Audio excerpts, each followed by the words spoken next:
Hi, this is Eric. Today we're going to be talking about my Cyclo polisher. I've had this machine for over 10 years now. I've got thousands of hours on it. I can tell you a lot about it. I'm going to tell you what I like about it. I'm going to tell you what I dislike about it. I'm going to take it apart, show you how I maintain it, show you the inner workings of it, and at the very end of the video, stick around. I'll tell you, would I buy it again? Maybe not. Stay tuned. Let's address the elephant in the room with this machine. The two heads. A lot of people see this and they think it's unnecessary, it's not traditional, and I think it honestly turns a lot of people off from this machine. I think this design is kind of brilliant, just for the fact that when these heads start rotating, let's see if I can get them going, you can see they rotate opposite of each other. And what that makes is a very smooth operation.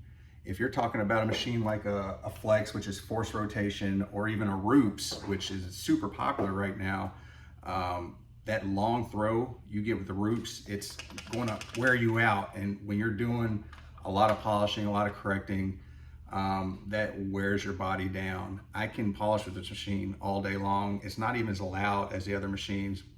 So they definitely did something right as far as the dual head system. You can also see that my machine is got the metal, I don't know what you call this, polished look. I did look these up and now they're blue, powder coated. Roops bought Cyclo a few years ago and they made a few changes. I know the button's a little different. I don't think you can get this variable speed anymore. Honestly, if I was going to buy this again, I wouldn't get the variable speed anyways, because I just leave it on 5 all the time. I bought the variable speed thinking that I would use it for carpets and different things like that. And honestly, a good drill brush is a lot faster and a lot easier to use for carpets than attaching these on here. Also, these right here are called Pro Guards. The new machines, from the picture, it looks like this is what comes with it, which honestly, that's what it should be. I bought these for $40 and they still sell these on Amazon. So I don't know if they're for older machines or maybe the new machines are a little different.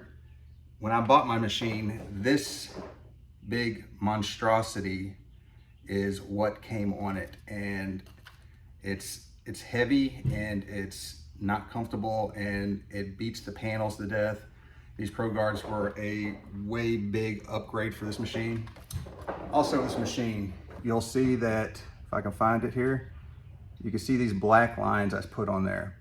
I did that on purpose because when you're using a machine that's not forced rotation, if you get a little off on your angles, that pad will stop spinning. And it's not the vibration that does the actual polishing, correcting, whatever you're trying to do, it's the spinning of the pad. So if you're pushing too hard, you're pushing at a weird angle, you're hitting a body line, it's no longer going to spin. So those little black marks, when I see those go around, that tells me that my positioning is correct and my technique is proper for me to be able to do what I'm trying to accomplish. Another big plus for this about me is with a turn of a hand, you can go from polishing a 4-inch swath, could be a bumper, something like that. You can turn it this way, and as long as you're at an angle, you want to be at an angle like this so that the pads actually overlap. If you get like this, you might have a little gap in the middle. So just kind of turn it at an angle. You're talking about like 8 inches of polisher. So this basically incorporates a couple different polishers in one, just because you're able to change the amount of path that you're polishing on a vehicle at once. If I'm doing like a major paint correction, I usually use a couple different polishers. I'll use my Flex for big portions, big hoods, tops of vehicles, and then I'll pull out like my little Flex rotary so I can get those little tiny areas that are hard to get the big Flex in. If I'm just doing a quick, I want that paint to look a little bit better, this is money for that, because you can get those quick areas, you can get those big areas, and it's all in one machine. So that's genius to me, and it's a big plus. You can buy every pad imaginable for this machine. They sell just an infinite number of pads. Personally, I like to just go with the regular Cyclo pads, and I don't get all the different colors. I did when I first started out.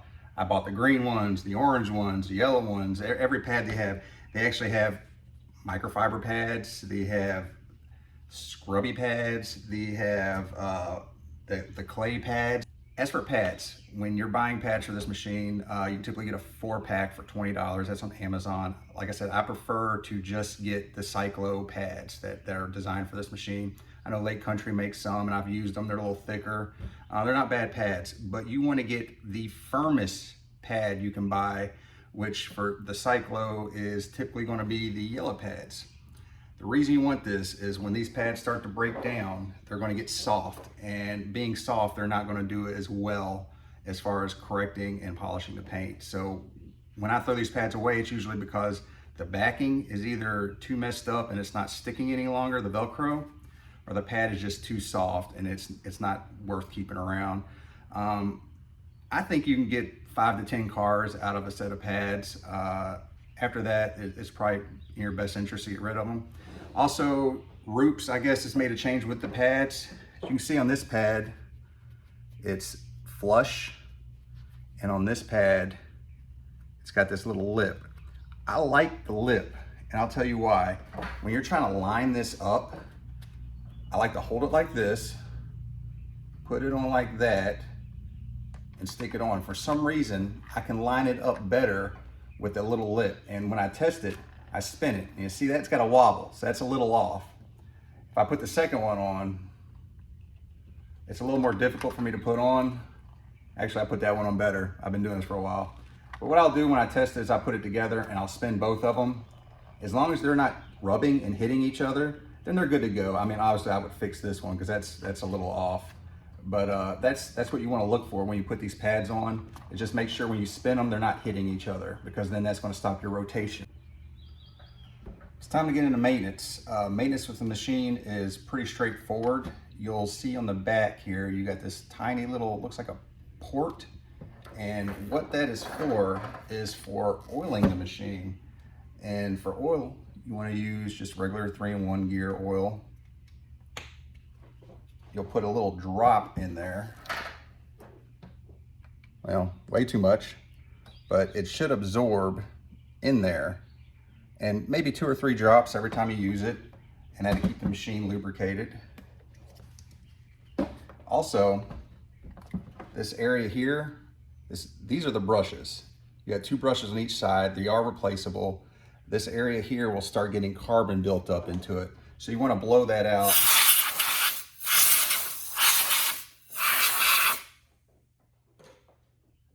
Honestly, that's pretty much the major maintenance you have to do this machine.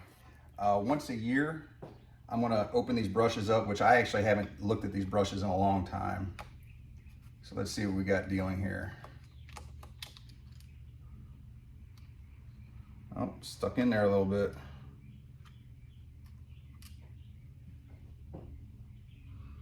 You can see this. That's your brush. That's where it's been rotating on there. Actually looks pretty good. I mean, we might be looking at, I've never replaced these brushes. These are actually original on this machine. And I don't see a line on here that tells you where you're supposed to replace it. I'd probably run this until it quit running, and then I would just get new brushes. And you can buy these on Amazon or online somewhere. You can tell it's definitely been worn down. I think I've seen it when it came new. I opened it up and it was pretty big. But thousands of hours, and that brush still looks really good. So I'll stick that back in there, and I'll keep running this bad boy until it just stops running, and then I'll replace these. I'm now going to disassemble the machine, and I may fast forward this part of the video, but I'm going to show you right now what I need to do. You have 2 screws on the bottom, just regular straights. You have 2 bolts on the top. Now these are 3/8. So I got to take those 2 off, these 2 off. This is just heat shrink.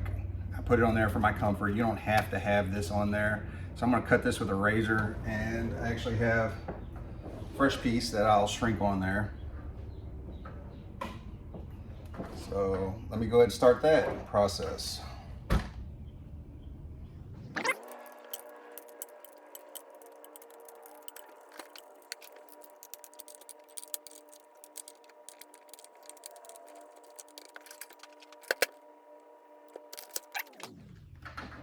Oh, look at that.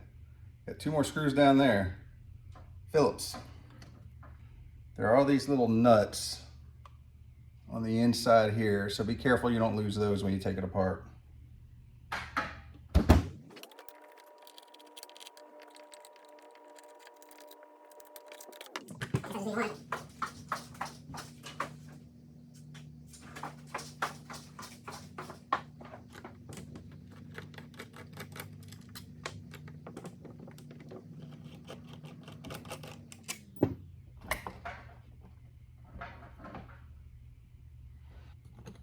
I'm sure you can see down in there the brushes. I should probably take them out before I stick this back on, but you can examine this in here real good.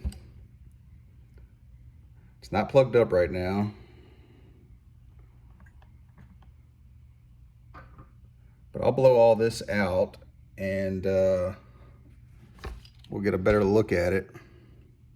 But I'm going to have to take those brushes out for sure. You can see where that oil goes down in there, and it just lubricates this wheel straighter, I believe.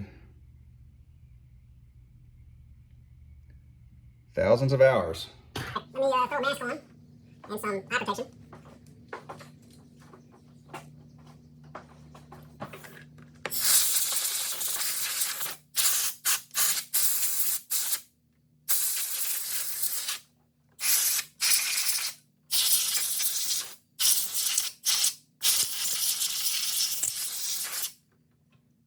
Good stuff. Wipe this up the best I can. It's not what I would consider a full detail.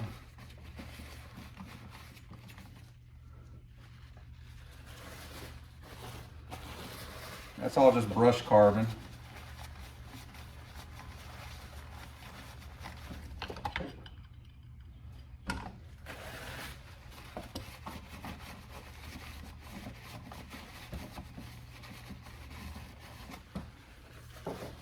Man, that's pretty gnarly. 3M contact cleaner, electro wash.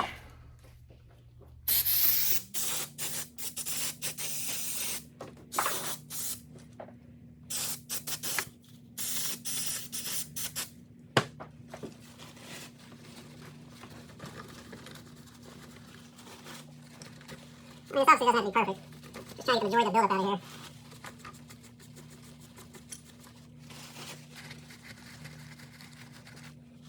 Doesn't look too bad. Let me hit the compressor one more time.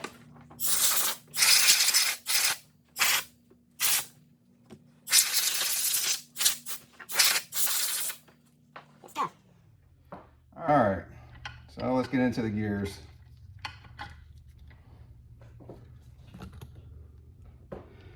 Here's the gears, and I'll be honest, I was a little disappointed the first time I opened this up and saw that these were all plastic.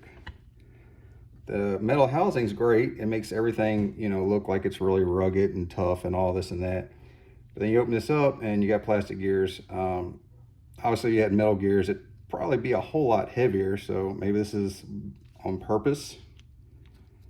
But yeah, I've greased this up in the past, and it looks like it's still pretty well greased.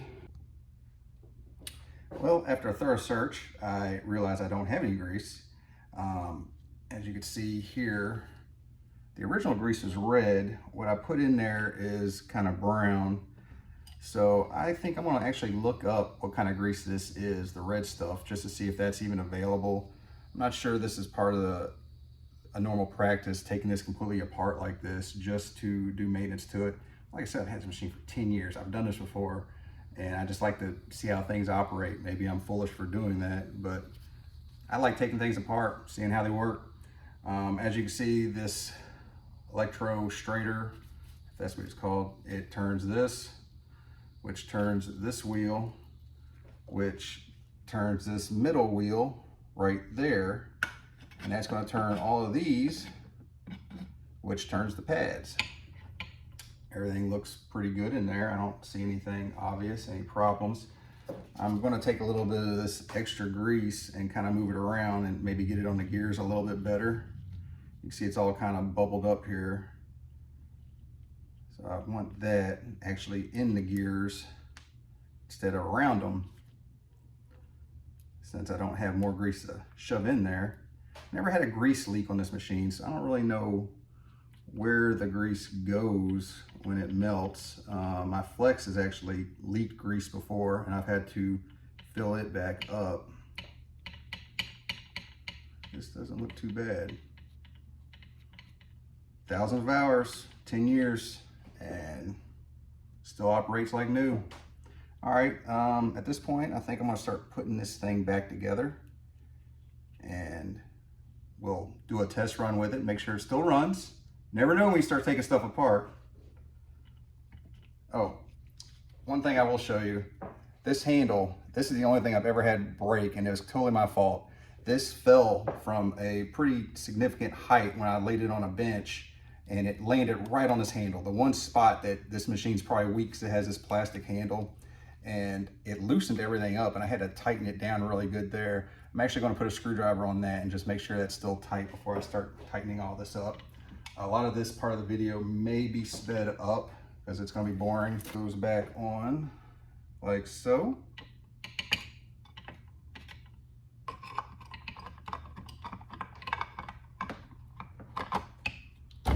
Like a glove.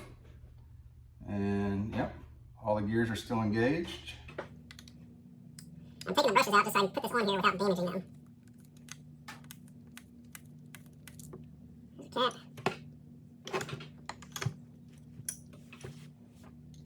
Doesn't really want to come out of there, so I gotta kind of pry it out a little bit. Oh, this is the brush that I don't think we actually took out. One side was a little thicker than the other. I don't know why that is.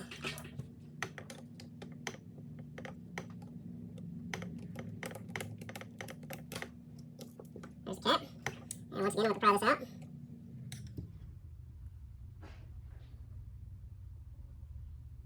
I guess they're, well, yeah, the one on the right is definitely a little bit longer, oddly enough. Put a little electro wash on them.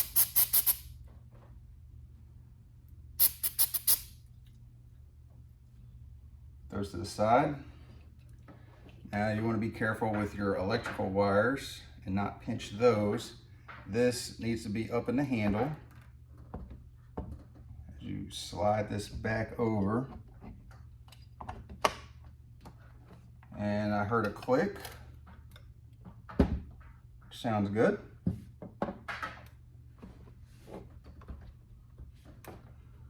So I'll start with the handle. I'll put these screws back in.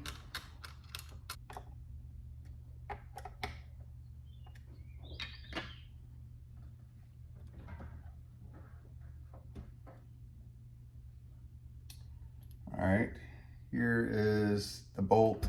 I told you earlier, goes in these top two. One of them fell out. Stick that in there. And which one? It was these smooth ones that go in there, the shanked ones. And they have the thinnest heads on them you can imagine, so it's very difficult to actually get these in there.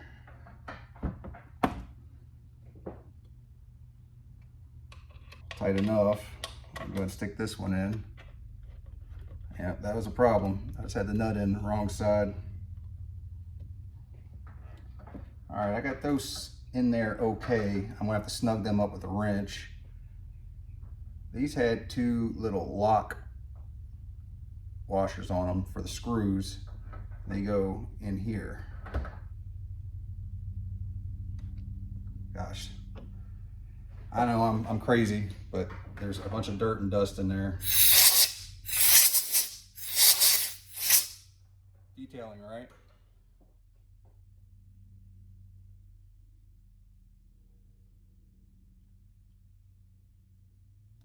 Put those in. Put my little screws in.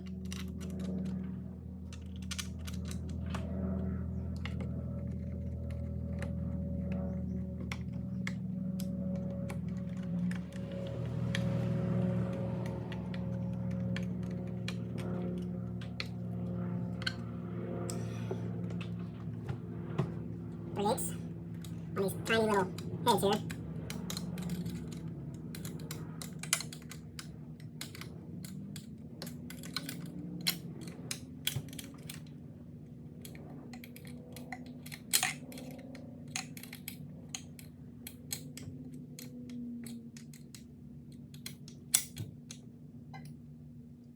good and tight.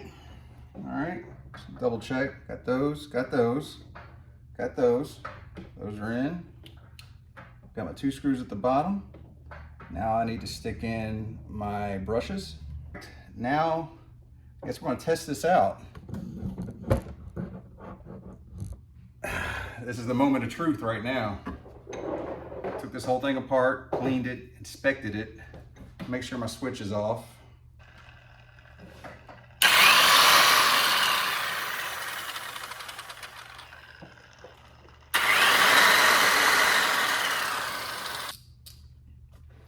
All right, let's come to the part of this video where I'm going to talk about what this is and what it isn't. This isn't a wax spreader like you would buy at AutoZone, or the Craftsman had one around. It's just regular. It's a really weak polisher that they're only good for spreading wax, so I call them wax spreaders. What you can do with this is put a really good shine on a car. You're not going to get correction out of it. I've tried. I guess if you lift it in one spot long enough and get that heat going, you could probably get some correction. But if you've got deep scratches and swirl marks and wash marring, this isn't the machine I'm going to grab. This is the machine I grabbed for the customer who's got a pretty clean car. They're just looking to knock it up a couple notches, put that better than new shine, and this machine knocks it out of the park. The pads do the polishing while you're putting the wax on at the same time, and you get great results out of it as long as you know what it is and what it isn't. Another thing I really like about this machine is I can give it to new employees who have never polished a car in their lives. I give them this machine and I'm confident they're not going to damage the paint. It's nearly impossible to damage paint with this machine. So if you're new to polishing, this is a great beginner polisher that you can get some great results with and not worry about burning paint and burning edges. Because if this machine gets in a tight spot where you could damage the paint, it's gonna let you know. Like I said, with those little black marks I put on these pads, on the pads here themselves, they'll stop spinning. And if they're not spinning, you're not really hurting anything unless you're just constantly beating this into the side of the car. Because if they're just vibrating, you're not doing anything to the paint. They have to be spinning. And I actually have a video where I put this up against a rotary and I leave it in one spot, and the rotary, in 20 seconds, you actually see the paint starting to smoke because it's so hot. And this machine, I left it there for 2 minutes. When I pulled it up, it's just a shiny spot. Look that video up. It's terrible paint polishing. And it's one of my more popular videos, probably because you can actually see the difference between the different machines. I think I had the flex in there also. That's what this machine is. That's what this machine isn't. Would I buy this machine again? 100%. And I recommend this to everybody that I've ever taught to detail cars. This is the first machine I tell them to go buy. It's going for about $350 right now on Amazon, AutoGeek, wherever you buy your supplies from. I think that's about the same that I paid for it. And that was 10 years ago. So unlike the extractor from Mighty that I reviewed, it's not gone up too much. And I know that it's now made by a different manufacturer in Italy. So maybe that has part of it. It's not a USA type machine anymore like Mighty is. And they're different. They look different. You can see right at a glance that they no longer have this big crazy electrical switch. They have just like a flip button. Kind of looks like the Mighty switch. And they're no longer got this metal casing to them, which sometimes this metal drives me crazy because I want to polish it, but then what's the point of polishing my tools? I feel kind of dumb. But the blue that I see that are powder coated, they look pretty nice. I mean, I like them. I can't really comment on the quality of the machine. I haven't had my hands on one to take it apart. I know that one of the guys that I was teaching brought one to me, and I kind of looked it over and I ran it a little bit. I didn't take it apart. You know, I like to take things apart. But it seemed the same. It was the same weight. It was the same balance. And that's what this machine really is great at, is just the balance and the anti-fatigue that it has. But yeah, that's my review of this polisher. I'm not going to bore you with putting this heat shrink on the handle. I'll do that off screen. I really appreciate you watching the video. And if you'd like to see more reviews like this, please like and subscribe, comment, let me know what you think. Thank you.